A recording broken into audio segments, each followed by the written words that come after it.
آج میں عمران خان سے سوال کرتا ہوں کہ تم جواب دو، اگر تم اس موقع پر ان مزدوروں کے ساتھ کھڑے نہیں ہو سکتے تو ایک صوبے کی حکومت تم کس بنیاد پر چلانے کے دعوے دار ہو؟ تم سینٹ میں کیا کر رہے ہو بیٹھے ہوئے؟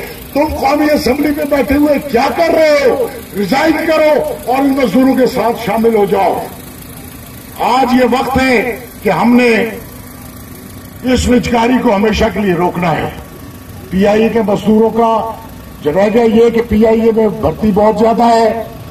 آپ مجھے بتائیں کون سا مزدور خود جا کے بھرتی ہوا ہے کہ کسی کو پیپلز پارٹی کے لوگوں نے بھرتی کیا ہے اور ٹھیک کیا ہے؟ مزدور کا حق ہے کہ اس کو روزگار دیا جائے۔ کسی کو مسلم لیگ نون کے لوگوں نے بھرتی کیا ہے اور ٹھیک کیا ہے کہ پاکستان کے ہر فرد کا حق ہے کہ اس کو جاب دی جائے۔ اور اب جب آپ نے جاب دی ہے تو اس کے مطابق پی آئی اے کو وسائل دینا آپ کی ذمہ داری ہے، کسی باہر سے آگے کسی نے ذمہ داری یہ نہیں نبھانی۔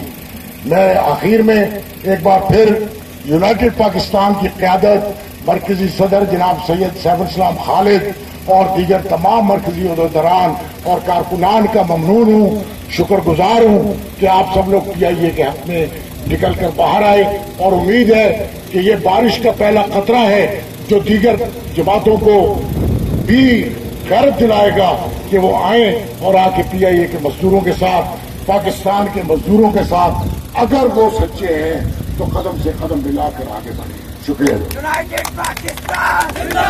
پی آئی اے کی ریزکاری، پی آئی اے کی ریزکاری، یونائٹڈ پاکستان